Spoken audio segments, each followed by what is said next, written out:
Łatwa bombka i króciutki film. 5 minut i po sprawie. Najpierw zobaczcie, jak ta łatwizna wygląda i czy w ogóle Wam się podoba. Nasze babeczki z Inspirello powiedziały mi, że lewa strona tych bombek jest nawet ładniejsza niż przód. No cóż, sami ocencie.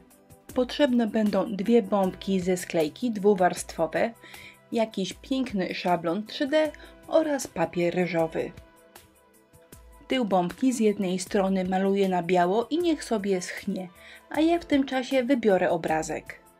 Trudna sprawa, bo wszystkie są fajne i wszystkie pasują. Nie ma miękkiej gry, trzeba coś wybrać, potem wyciąć i przykleić. Wyciąć można byle jak, bo i tak to potem przykryjemy górną częścią bombki. Przyklejam jak zwykle, czyli najpierw smaruję powierzchnię, potem przykładam papier ryżowy i wszystko klejem zasmarowuję od góry. Gdy robię jakiś zestaw, w tym wypadku 2 bombki, to dla mnie jest oczywiste, że one nigdy nie będą takie same. Będą do siebie pasowały, będą w podobnym klimacie, ale nigdy nie będą takie same. Z tego powodu jedna bombka jest błękitna, a druga granatowa. Film sobie leci, a ja Wam powiem, czemu wybrałam inną kolejność zdobienia, czemu nie zaczęłam od szablonu. Najczęściej tego typu zdobienia robimy w następującej kolejności. Gruntujemy bombkę, odbijamy szablon, a gdy pasta wyschnie, całość przemalowujemy na jeden kolor.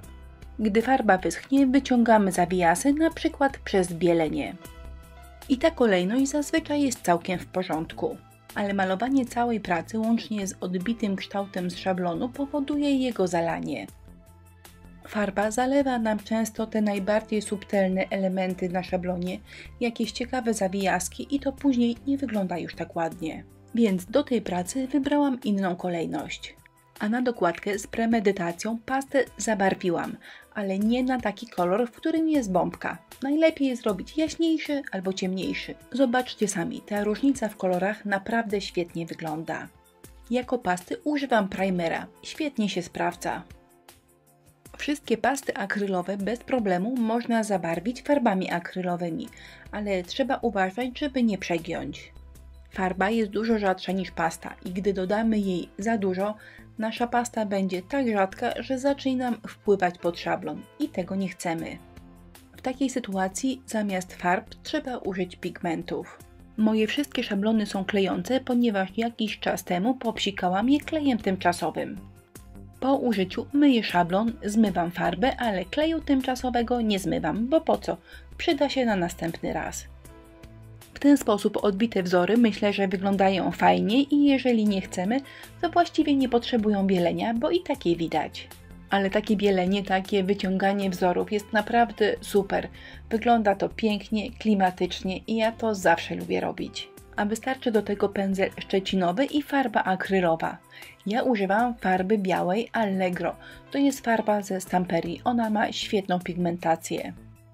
Na błękicie ten efekt jest bardzo subtelny, ale na granacie widać wszystko świetnie.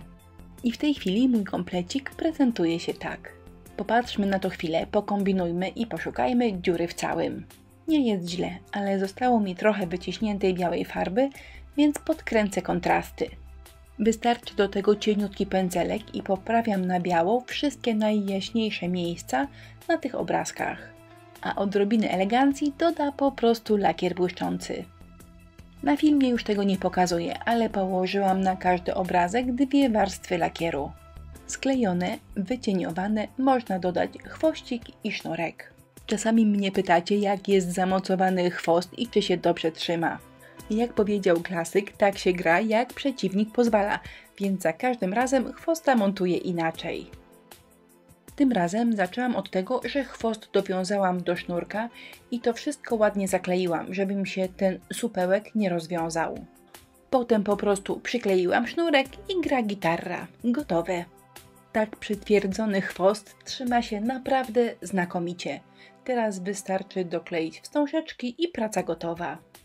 A szybkie, łatwe i przyjemne bombeczki z szablonem prezentują się tak. No wiem, może trochę za łatwe, może trzeba zrobić coś ambitniejszego, ale ja po prostu naprawdę bardzo lubię takie prace.